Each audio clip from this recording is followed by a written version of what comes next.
The current animal transport regulation fails to protect animals from stress caused by extreme temperatures.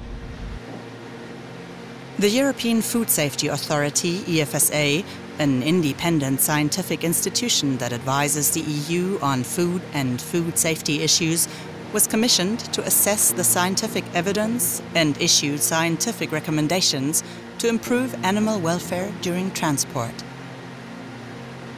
Overall, the results show that heat stress causes significant suffering to animals. EFSA has developed quantitative thresholds for the conditions that should be maintained in the means of transport to ensure that animals can thermoregulate effectively. Thermoregulation is the process of balancing heat production and heat loss. Mechanisms include behavioral changes like lying down, widening of blood vessels to release heat through the skin, faster breathing, panting, salivation, and sweating. Not only the temperature, but also other environmental conditions affect the heat load placed on animals during transport, such as humidity, thermal radiation, temperature of surrounding surfaces, and wind speed. There are 4 types of heat transfer. Radiation. Electromagnetic radiation is absorbed by the surface of an object.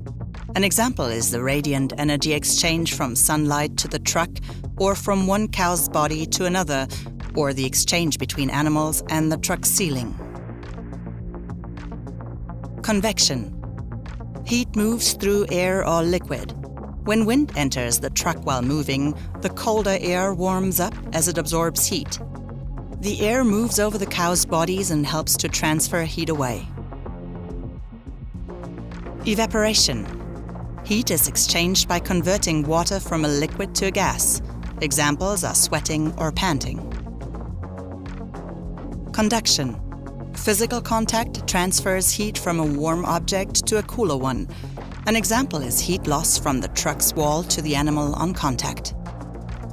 High humidity reduces an animal's ability to cool down, even at lower temperatures.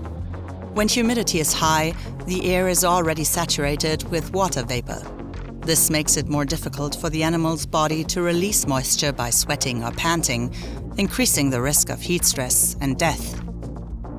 When thinking about animal transport, people often focus on moving trucks, but stops are an important factor too.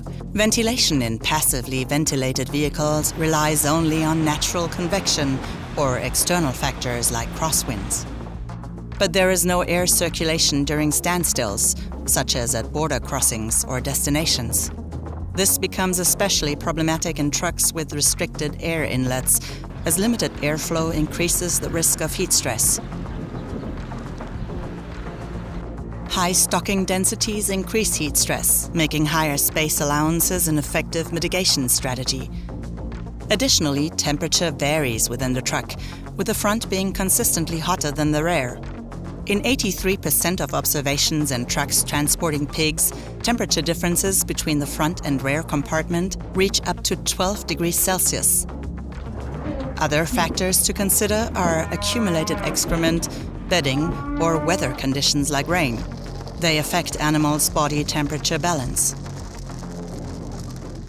The longer the journey, the more time the animals are exposed to heat, especially on journeys between countries with big temperature differences. Therefore, journey duration should be kept to a minimum.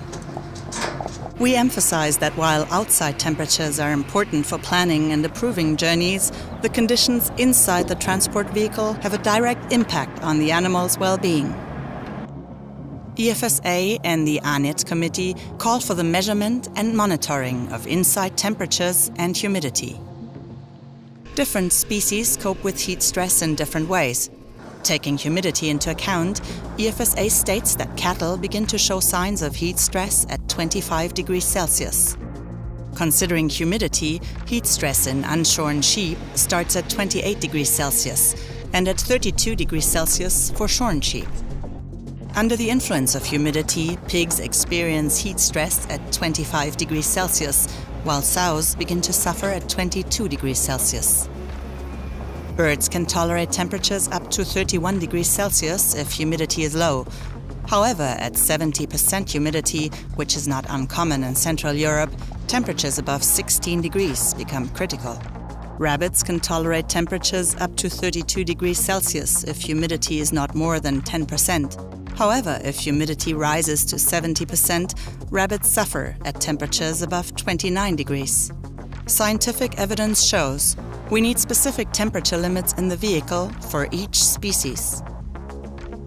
Animals' ability to cope with heat stress remains the same, whether transported by road or sea. Therefore, temperature limits and humidity must be considered for all modes of transport. Sea transport can involve major temperature and humidity changes between the origin and destination. Manure in poorly ventilated pens increases ammonia levels, causing respiratory problems. Crowding, poor ventilation, and sun exposure can cause dangerous heat inside vessels, especially in warmer months.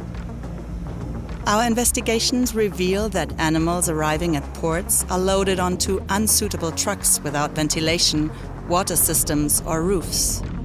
Despite the stage being part of the EU journey and subject to EU law, transport conditions often don't meet EU requirements.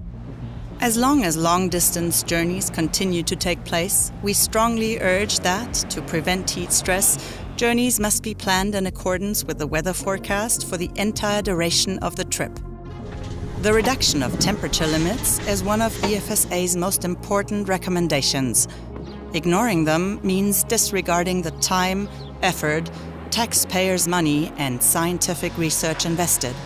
The European Commission aimed to align legislation with the latest scientific research, and if EFSA's recommendations are overlooked, decision-makers will be consciously allowing unnecessary suffering and failing to uphold even the most basic animal welfare standards.